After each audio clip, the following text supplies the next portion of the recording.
Bienvenidos a esta nueva clase de nuestro curso o seminario de las certeras profecías. Esperamos que hoy van ustedes a disfrutar del programa. Esperamos que pueda ser de inspiración para todos. Claro, ustedes dirán, ¿qué manera rara de comenzar un programa de profecías es este? Creo que se dan cuenta de qué cosa es la imagen, ¿no? ¿Entienden qué cosa es la imagen? La Bella y la Bestia. Este es parte de una película de Walt Disney y sucede que en tiempos recientes no solamente ha salido la versión en dibujos animados, sino también una versión con personajes de carne y hueso. Y no solamente eso, sino que algunos han llevado esto hasta el teatro. Es una historia interesante, una historia que puede parecer romántica, ¿no? La idea de una mujer hermosa que se pone en amoríos con una bestia, ¿no? Bueno, la historia es conocida, así que yo no lo voy a repetir acá. Pero mucho antes que esta historia apareciera en el cine o en las novelas,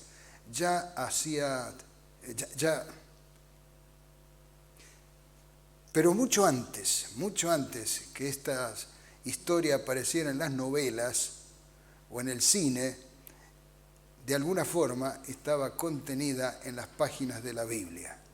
Así que, bienvenidos al programa de esta noche.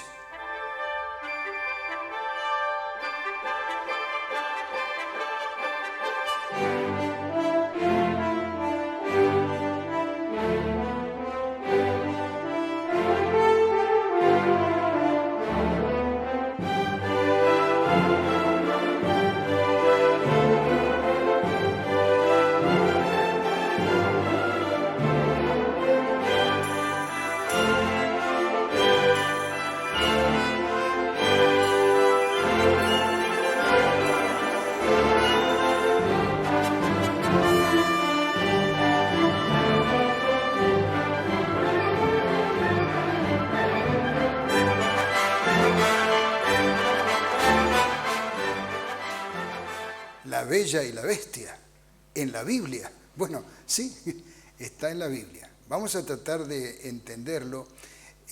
Yo les recomendaría una cosa, ya que dado la forma como estamos presentando esto, leemos los versículos directamente en la pantalla. Yo les recomendaría a todos ustedes leer el libro de Apocalipsis capítulo 12. Ese libro de Apocalipsis capítulo 12 presenta el conflicto de los siglos en pequeño. Y vale la pena tenerlo en cuenta, vale la pena leerlo en detalle. Nosotros vamos a considerar todos los versículos de ese capítulo 12 y también una parte del capítulo 19 en el tema de hoy. Presentaremos en cierto modo dos mujeres en contraste. En el programa de hoy y en el próximo programa, ustedes van a ver dos mujeres que se oponen. Porque en realidad, esta historia de la Bella y la Bestia, dos poderes en oposición, son sin ninguna duda los poderes que desde el cielo, enfrentados el cielo y la tierra. Aquí en la tierra el enemigo, en el cielo nuestro Señor. El pintor ha puesto aquí un dibujo muy elocuente, muy revelador, una pulseada entre el Rey de los cielos y el Rey de este planeta. Apocalipsis 12 describe la milenaria lucha entre las fuerzas del bien y las fuerzas del mal. ¿Cómo lo describe? Leamos el capítulo 12, versículo 1, que introduce este tema de la Bella y la Bestia.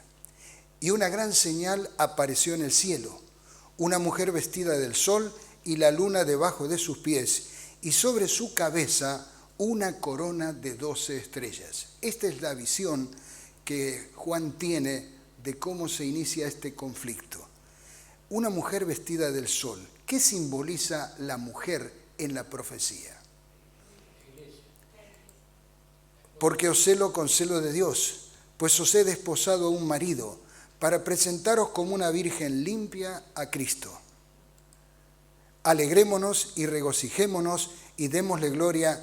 Ya ha llegado el día de las bodas del Cordero, su novia se ha preparado. Sí, en la palabra de Dios, la mujer es la iglesia, la novia de Cristo, con quien Él vendrá a casarse. Hablaremos de esto un poco más tarde. Está claro, la palabra de Dios es bien definida. Hay no solamente textos del Nuevo Testamento, sino del Antiguo Testamento, donde se declara que el pueblo de Dios es como una novia para el Señor que vendrá a casarse con ella. Pero ¿y los otros símbolos? ¿Qué representa el sol? El sol es la justicia de Cristo.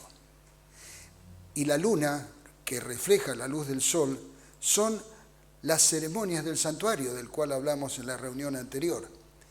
Es como una sombra que refleja a la luz del sol, ¿no es cierto?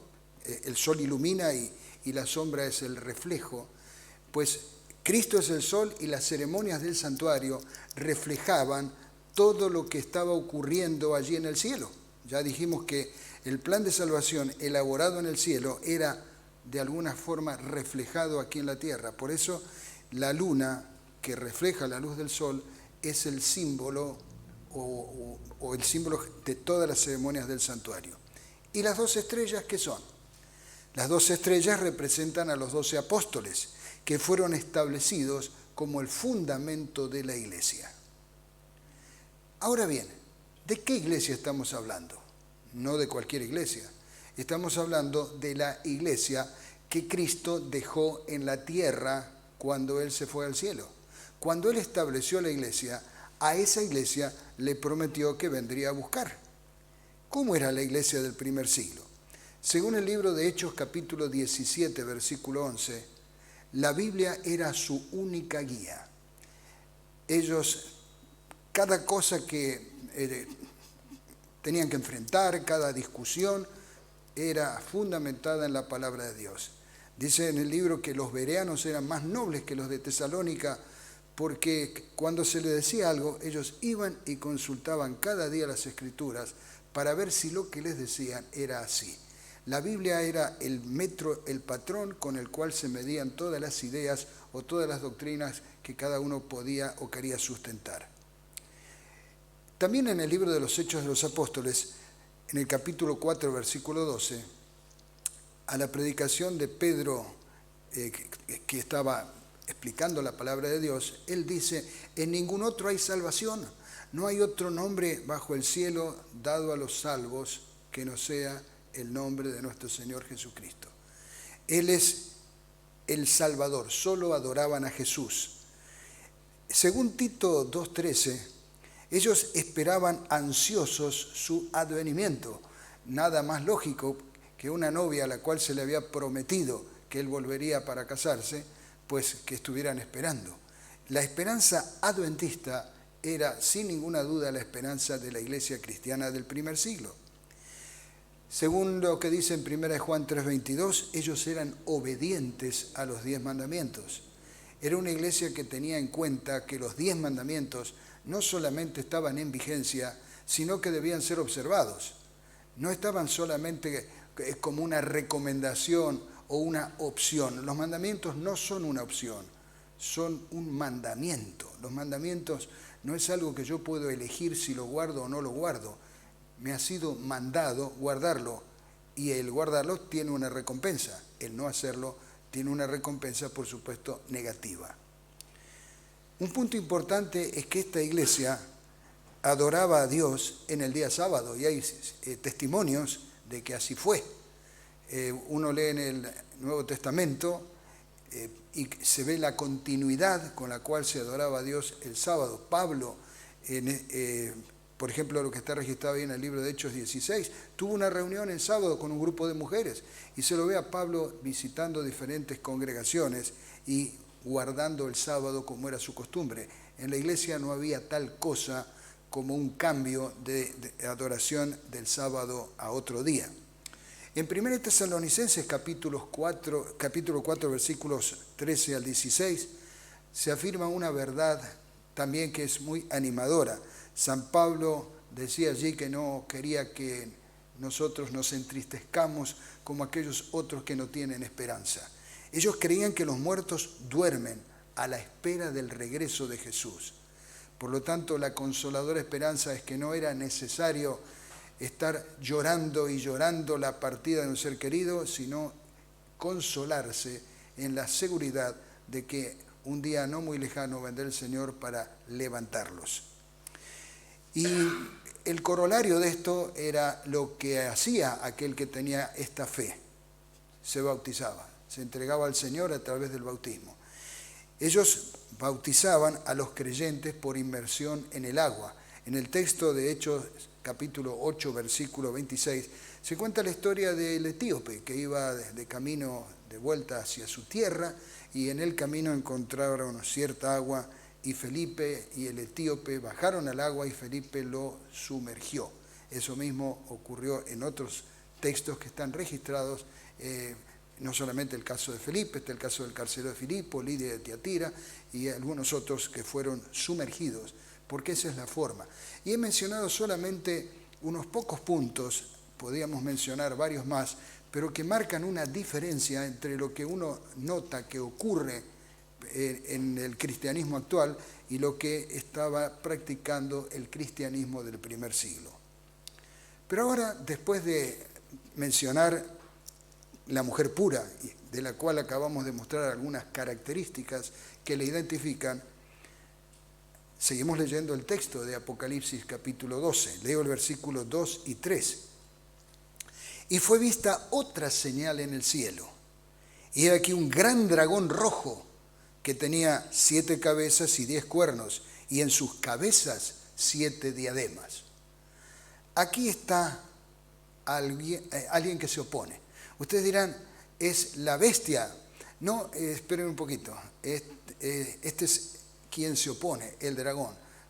De la bestia hablaremos en otro momento. ¿Quién es este dragón? ¿Quién es este dragón que se opone, que persigue, que se pone frente a la mujer? Se lo describe así. Este dragón, con la cola, arrastró la tercera parte de las estrellas del cielo y las arrojó sobre la tierra. No les puede quedar ninguna duda. El dragón es el enemigo, es Lucifer, es Satanás, que arrastró la tercera parte de las estrellas del cielo.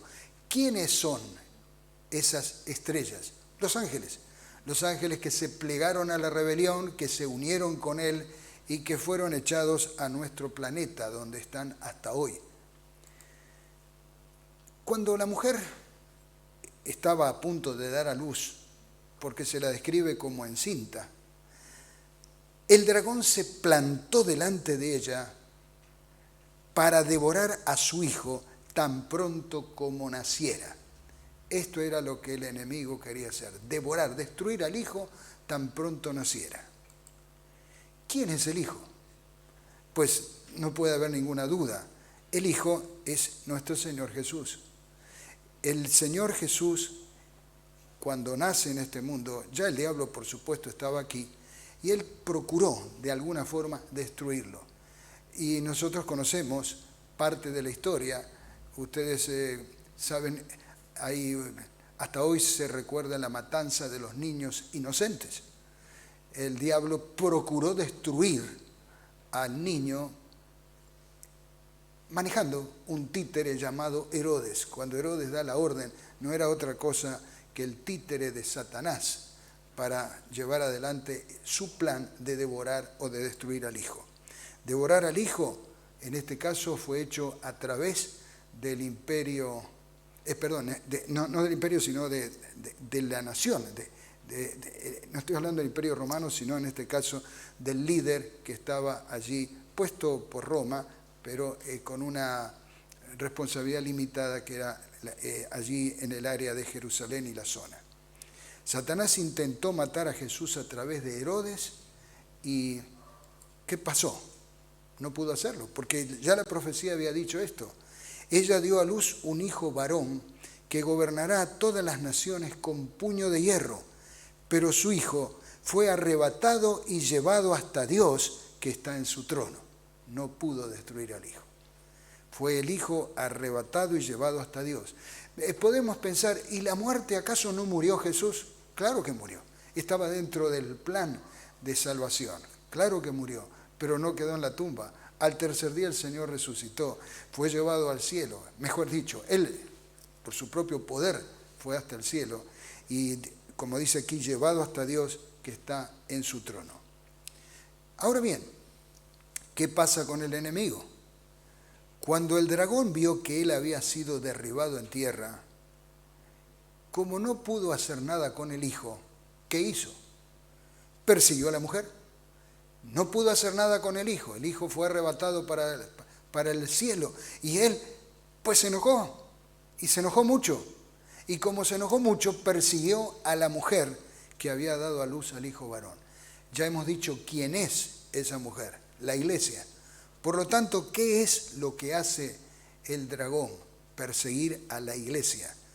Pero felizmente también estaba indicado en la profecía algo sumamente alentador. La mujer huyó al desierto, a un lugar que Dios le había preparado para que allí la sustentaran durante 1260 días. La mujer escapó al desierto. El diablo, de alguna forma, quería vengarse de no haber podido destruir al hijo, quería destruir a la madre, pero ella huyó al desierto. Sin embargo, antes de que huyera al desierto, algunas cosas dramáticas ocurrieron. Ya vamos a ver cuándo fue el momento de la huida al desierto. El problema es que antes de que pudiera huir al desierto, ya hubo mártires de Jesús. En los tiempos del Imperio Romano, muchos dieron su vida en las arenas del circo romano y en otras persecuciones que Roma lanzó contra el pueblo elegido de Dios. No cabe duda que a través de los siglos, los verdaderos cristianos fueron perseguidos y muertos a causa de su fe por el gran odio que Satanás les tenía. ¿Cuánto tiempo durará la persecución? La persecución durará todo el tiempo que la iglesia esté en la tierra, según las profecías de las 7 iglesias y los 7 sellos. Con mayor o menor virulencia, la iglesia, de una u de otra forma, tendrá que enfrentar la persecución. En algunos casos fue una persecución dramática hasta la sangre, en otras es la persecución a través del acoso que podemos recibir de parientes, de amigos, de gobiernos o de lo que fuere. Esto es la esencia de Satanás, perseguir, destruir. Volviendo a los tiempos señalados en la Biblia, no nos vamos a detener hoy mucho en esto, lo dejamos para otro momento. Solamente menciono hoy como una introducción al tema esto que se dio en llamar el Santo Oficio de la Inquisición, que de santo, por supuesto, no tenía nada. En este Santo Oficio de la Inquisición, miles y miles de personas perdieron la vida. Hablaremos de eso con más detalle en otro momento, pero solamente una pequeña partecita de la historia de los papas, tal como aparece en este libro que estamos citando aquí. Gran número de personas fueron sacadas de sus casas con sus esposas e hijos completamente desnudos, muchos de ellos inhumanamente destrozados. Solamente una pequeña parte de lo que ocurrió en ese tiempo. Pero fíjense que la profecía no solamente decía que la mujer huyó al desierto por 1260 días, sino que noten Apocalipsis capítulo 12, un poquitito más abajo, en el versículo 14, dice que fueron dadas a la mujer 2 alas de la gran águila para que tuviera la posibilidad de ir más lejos, para que de la presencia de la serpiente volase al desierto, a su lugar, donde es mantenida por un tiempo y tiempos y la mitad de un tiempo. La profecía aquí nos ayuda a entender algo que ya hemos visto en un tema anterior. Tiempo, tiempos y medio tiempo suman 1260. Días que equivalen a años. Son días, años. Durante 1260 años, esta mujer escapó al desierto. Allí en el desierto sobrevivió. Esa es, porque si de haber quedado en el lugar poblado habría sido muerta. En el desierto sobrevivió. Pero la serpiente no estaba tranquila. La serpiente echó de su boca tras la mujer agua como un río, a fin de hacer que la mujer fuese arrebatada por el río. ¿qué es esto del río? Tratar de ahogarla, de perseguirla ahí donde esté. Pero la tierra ayudó a la mujer, abrió la boca y se tragó el río que el dragón había arrojado por sus fauces. ¿Qué quiere decir esta parte de la profecía? Nosotros hemos visto que en los símbolos proféticos las aguas representan mucha gente. Los mares representan mucha gente. Por lo tanto, la tierra es la oposición a los mares. La tierra es un lugar más bien deshabitado. La tierra es un lugar más tranquilo en oposición a los mares. ¿De qué estamos hablando acá? Pues de lo que ocurrió. ¿Cómo fue ayudada la mujer cuando el río trató de ahogarla? En el año 1620 ocurre algo muy interesante. Un velero atraviesa el mar y llega a Plymouth, en Estados Unidos. Los padres peregrinos huyen del viejo continente buscando la seguridad de una nueva tierra de libertad. Una tierra que prácticamente estaba deshabitada. Por supuesto había población nativa, pero en comparación con lo que se vivía en Europa, era un lugar mucho más tranquilo. Ese barco, cuando llega y se establecen sus pobladores y tratan de alguna forma de ir colonizando, avanzando, vienen con una decisión firme, que en el lugar donde ellos estarían, en ese nuevo lugar, esta habría de ser una tierra de promisión, donde por sobre todas las cosas habría libertad. Ellos estaban cansados de la opresión. Cuando llegaron allí, se arrodillaron en la playa, se encomendaron al Señor, buscaron su dirección. Es muy interesante todo lo que pasó allí alrededor. Buscaron su dirección, se encomendaron al Señor y de esa forma establecieron un lugar, o más que un lugar, una nación donde la libertad iba a ser el objeto más preciado. Y de hecho, el primer lugar en América que clamó por la libertad y la logró fue justamente en el norte, en los Estados Unidos. En el año 1776 ellos lograron la independencia, lucharon por la independencia. No se consiguen las cosas sin lucha, no se consiguen sin esfuerzo. Pero es interesante, ustedes conocen esta figura, ha sido difundida en millones y en millones de fotografías, o los que han tenido la oportunidad de ir a verla, saben que esta es la Estatua de la Libertad. Debajo de la estatua están escritas las palabras de un poema donde dicen: tráiganme sus desterrados, traigan a aquellos que están tristes, que están desanimados, vengan a esta tierra de libertad, vengan aquí yo los recibo. Ese es más o menos el sentido de una prosa que está escrita allí al pie de la estatua. ¿Por qué es importante esto? La Constitución de los Estados Unidos tiene esta importantísima frase: el Congreso no hará una ley con respecto al establecimiento de una religión o prohibiendo su libre ejercicio. Esto, pocas palabras, pero dicen mucho. El Congreso jamás podrá sentarse a estudiar una ley para ver de qué manera molestar a los que opinan diferente. El Congreso jamás va a prohibir por una ley que es el libre ejercicio de la religión. Compárense con constituciones de otros lugares o con los planes que hay en otros lugares respecto a la tolerancia, y van a ver ustedes que la tierra verdaderamente ayudó a la mujer.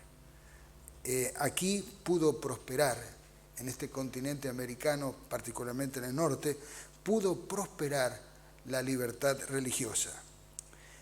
Esto hizo que en el cielo hubiera palabras de júbilo. Entonces oí una gran voz en el cielo que decía: ahora ha venido la salvación, el poder y el reino de nuestro Dios y la autoridad de su Cristo, porque ha sido expulsado el acusador de nuestros hermanos, el que los acusaba delante de nuestro Dios día y noche. El diablo había estado molestando en el cielo, pero cuando fue expulsado del cielo, por así decir, el universo podía estar más tranquilo. Ahora el mal estaba confinado, el mal estaba limitado a este pequeño planeta. Era tiempo de alegrarse allá en el cielo. Ha sido expulsado el acusador de nuestros hermanos, el que molestaba en el cielo. Tenemos que entender que esta alegría no tiene mucho que ver con la tierra, ¿eh? Esta alegría tiene que ver con el cielo. El diablo fue expulsado del cielo. Y cuando fue expulsado del cielo, hubo tranquilidad en el cielo. Ellos lo han vencido por medio de la sangre del Cordero y de la palabra del testimonio de ellos que menospreciaron sus vidas hasta la muerte. Por lo cual, miren qué interesante esto, alegraos cielos y los que moráis en ellos. ¿Qué alegría pueden tener ustedes, los habitantes de los otros mundos? Si nos pueden mirar desde allí y pueden escucharnos, yo les digo, alégrense. Qué suerte que tienen ustedes. Qué bendición que tienen ustedes. Alégrense los que viven en el cielo, alégrense los ángeles del cielo, alégrense los habitantes de los millones y millones de mundos. Ay de los moradores, ay de nosotros los que vivimos en la tierra, porque el diablo ha descendido a vosotros con gran ira, sabiendo que tiene poco tiempo. El diablo le queda poco tiempo. Ustedes dirán, bueno, pero han pasado ya cientos, miles de años. ¿Y qué son miles de años comparados con una eternidad, con millones y millones y millones de años? La historia del mal es apenas un puntito, una cabecita de alfiler del tiempo, de toda la eternidad que en paz se podrá vivir a futuro. Pero está claro aquí que esta mujer, ¿quién es la mujer? La iglesia. La iglesia tiene que soportar todavía la persecución del enemigo. ¿Por cuánto tiempo? 1260 años se extienden desde el 538, donde el poder papal es asumido en su totalidad, cuando Justiniano le dice a Virgilio, siéntate allí en ese lugar que dejó vacante el último emperador, Rómulo Augustulo, siéntate allí, quédate, siéntate. Y ahora, como ya el propio Justiniano lo dice, sentador de doctrinas, perseguidor de herejías, pues allí el Papa comienza a actuar. ¿Por cuánto tiempo? 1260 años.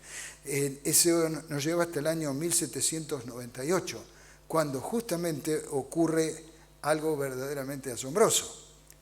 El Papa, que había sido omnipotente, usando una expresión aparente, ¿no? Porque lo único omnipotente es nuestro Señor, el Papa Pío VI fue preso por Berthier, a las órdenes del gobierno de Francia, entra en Roma, toma prisionero al Papa, que en ese tiempo era Pío VI, y se lo lleva hasta la ciudad de Valence. Y en esta iglesia que estamos viendo aquí en la pantalla, la iglesia de Valence, fue confinado el Papa hasta que murió al año siguiente. Como no pudo hacer nada, ¿qué hizo el dragón? Se llenó de ira contra la mujer y se fue a hacer guerra contra el resto de la descendencia de ella. Como el diablo no pudo vencer a esa mujer durante los 1260 días, no se quedó tranquilo. La profecía anunciaba 1260 años de una persecución signada por la Inquisición, pero no pudo hacer nada. Entonces, ¿qué hizo el diablo? Se llenó de ira contra la mujer y se fue a hacer guerra contra el resto de la descendencia de ella, o sea, la iglesia posterior al año 1798. ¿Y cuál es esa iglesia? Aquí se la califica o se la identifica. Son los que guardan los mandamientos de Dios y tienen el testimonio de Jesucristo. Es la iglesia del fin del tiempo. Y esta iglesia marca una diferencia con todas las otras por esta marca clarita. Guardan los mandamientos de Dios. En una cristiandad que se ha olvidado de guardar los mandamientos, en una cristiandad que ha despreciado e incluso ha atacado la señal de la cual ya hemos hablado cuando hemos presentado el tema del sello de Dios, el diablo está enojado particularmente contra ella. Se fue a hacer guerra no contra todo el mundo, se fue a hacer guerra contra el resto de la descendencia de ella. Una guerra que en algunos lugares puede ser más o menos virulenta, pero una guerra en la cual la iglesia es asistida por los ángeles que han permanecido leales. De no ser así, de no ser protegida esta iglesia por los ángeles que han permanecido leales, hace rato que este pueblo habría desaparecido. Pero gracias a Dios, el Señor protege a su iglesia. En el final del tiempo, el diablo está enojado contra un pueblo identificado por la observancia de los mandamientos de Dios y el testimonio de Jesucristo. Pero ¿y cómo terminará la historia? La iglesia de Dios triunfará, tal como está revelado en la profecía de Apocalipsis 19. Esta es sin duda la parte más bonita de la profecía. Ustedes dirán, pero ¿y qué pasa con la bestia?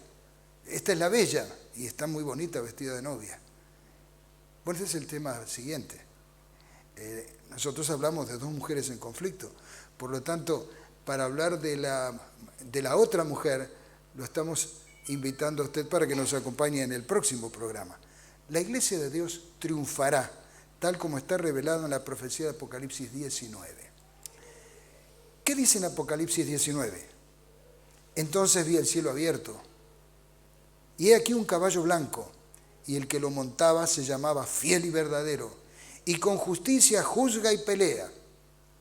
Sus ojos eran como llama de fuego, y había en su cabeza muchas diademas, y tenía un nombre escrito que ninguno conocía sino él mismo. Estaba vestido de una ropa teñida en sangre, y su nombre es el Verbo de Dios. La historia continúa así. Y los ejércitos celestiales, vestidos de lino finísimo, blanco y limpio, le seguían en caballos blancos. De su boca sale una espada aguda para herir con ella a las naciones, y él las regirá con vara de hierro, y él pisa el lagar del vino del furor y de la ira del Dios Todopoderoso. ¿De qué está hablando aquí? Del triunfo final. ¿Quién es este que viene en su caballo blanco? ¿Quién es este que viene con un ejército celestial vestido de lino finísimo, blanco y limpio? No cabe duda que es nuestro Señor, porque en su vestidura y en su muslo tiene escrito este nombre: Rey de Reyes y Señor de Señores. Es el Señor que viene a tomar posesión de su reino. Viene por su novia, viene a buscar a la novia. Hay muchas historias románticas que a veces se cuentan, sobre todo en esos cuentos de hadas, con que una o dos generaciones antes se presentaba las historias románticas. Hoy no hay muchas historias románticas como las que leímos quizá nosotros cuando éramos niños. El héroe, el príncipe que viene en su caballo blanco a buscar a su novia, él viene por su novia. Jesús es el Rey de Reyes y Señor de Señores. Viene a buscar a su novia. Y entonces oí como la voz de una gran multitud, como el estruendo de muchas aguas, y como la voz de grandes truenos que decía: ¡Aleluya! Por el que el Señor nuestro Dios Todopoderoso reina. Gocémonos, alegrémonos, démosle gloria. Por fin, es como, no está escrito eso, pero yo lo digo, por fin han llegado las bodas del Cordero y su esposa se ha preparado. Aquí hay una reflexión que nosotros podemos hacer. ¿Por qué no ha venido todavía el rey a buscar a su novia? Quizá porque la novia no está preparada. Quizá porque la novia no ha preparado todavía su vestido de bodas. Ha estado demasiado ocupada haciendo otras cosas. ¿Qué es ese vestido de bodas? A ella se le ha concedido que se vista de lino fino, limpio y resplandeciente, porque el lino fino es las acciones justas de los santos. Aquí está probablemente la parte que nos toca a nosotros. El lino fino, limpio y resplandeciente aparentemente no viene de otro lado. es algo que la novia de alguna forma demuestra por medio de las acciones justas. La novia está demostrando de qué lado está. Se ha preparado su vestido. ¿Cómo se ha preparado su vestido? Se ha puesto acciones justas. Vive en justicia. En otras palabras, guarda los mandamientos. La novia está preparada, se ha limpiado y espera. Y porque espera, viene el novio a buscarla. Quizá puede ser aquí esta una explicación de por qué todavía el Señor no ha venido. Ha pasado una generación, no se preparó el vestido y está la esperanza de que la siguiente generación lo prepare. Habrán de pasar otras generaciones hasta que la novia tenga su vestido preparado. Por supuesto, esto podría alguno de ustedes con justicia argumentar, pero atención, eso significa que nosotros decidimos cuándo va a venir el Señor. No, por supuesto que nosotros no podemos decidirlo. Es el Señor el que sabe cuándo va a venir. Pero indudablemente es un llamado a hacer la parte que nos toca, y la parte que nos toca es vivir en acciones justas. Aquí está la paciencia de los santos. Guardan los mandamientos de Dios y tienen la fe de Jesús. Justamente esa identificación es un llamado para que nosotros vivamos la fe que tenemos que vivir. Y bien, frente a esto llega la fiesta de bodas. Y el ángel me dijo, escribe, felices los que son llamados a la cena de las bodas del Cordero. Y él me dijo, estas son palabras verdaderas de Dios. Esto no es un cuento para niños. Esta no es una historia romántica, no es un cuento de hadas. El rey viene a buscar a su novia. Una reflexión más quisiera poner delante de ustedes y de todos quienes están mirando esto en la pantalla de su televisor. De vez en cuando se levanta alguno y argumenta que puede vivir su vida espiritual, su vida cristiana, en su casa. Que él puede ser fiel a Dios en su casa, que no necesita venir a la iglesia. Si bien la salvación es algo individual, está claro que si el Señor hubiera querido que la gente se salvara individualmente, no habría establecido la iglesia, como lo afirma en San Mateo, San Mateo capítulo 16, yo estableceré mi iglesia. Si Él hubiera pensado en que se los va a llevar a cada uno individualmente, nos habría dado libertad para vivir como se nos dé la gana. Pero a mí me queda claro que el Señor tiene una iglesia y Él viene a buscar a la iglesia. Y quien quiera salvarse fuera de la iglesia estaría intentando salvarse como si en los días de Noé alguien hubiera estado flotando en el mar embravecido y esperaría que pasara los 50 días o los 4 meses o el año que duró el diluvio, manteniéndose a flote, y entonces cuando terminó el diluvio, entonces ahora ya me puedo quedar tranquilo. La única manera de salvarse en esos días era estar adentro del arca. Y hoy, si queremos nosotros salvarnos, debemos respetar a la iglesia. Tal vez un incidente un poco risueño. Yo era un muchachito, poco más que un adolescente, y recuerdo que en una noche había yo salido de un club y vi una muchacha que estaba sentada en un banco de una plaza. Y le dije un piropo. Creo que ni alcancé a decírselo. Me acerqué para decirle un piropo y de atrás de un árbol salió un tipo grandote. Y me dice, ¿qué estás haciendo con mi novia? No, nada. Mira que me arrebato, mira que... Y se arrebató y me dio una trompada. Yo aprendí, no te metas con la novia del otro, porque te la puede dar. No te metas con la novia del otro. Hay de aquellos que se meten con la novia de Cristo, porque no es el grandote que salió de atrás de un árbol, es el Todopoderoso. Quien se mete con la novia de Cristo, quien rechaza la novia de Cristo, quien no tiene en cuenta la novia de Cristo, ¿cómo puede pensar que va a ser acepto por el novio? Hermanos queridos, tengamos muy en cuenta que quien quiera salvarse debe hacerlo dentro de esta familia. El ángel me dijo, felices los que son llamados a la cena de las bodas del Cordero. Estas no son cuentos, son las palabras verdaderas de Dios. Nos espera una gloriosa bienvenida y una luna de miel eterna. Una luna de miel que no durará una semana ni 15 días. Será una luna de miel eterna. Eso es lo que nos espera. Y por supuesto, yo quiero estar allí. Quiero estar cuando Jesús coronará a cada uno de los que lleguen a disfrutar. Quiero estar entre ellos. Cuando yo era muchacho, había un canto que cantábamos con un conjunto ahí que habíamos armado. Después de la batalla nos coronará. Dios nos coronará. Después de la batalla nos coronará en aquella santa Sión. Creo que cada uno debe reafirmar su esperanza en esto, que cuando venga el Señor nos coronará, pero solamente aquellos que hayamos sido valientes y hayamos podido triunfar en la batalla. Mi deseo para cada uno de ustedes es que así sea. Quizá podríamos hacer juntos esta oración. Señor, quiero estar preparado para que cuando vengas por tu novia, la iglesia verdadera, yo esté dentro de ella. Que así sea. Amén.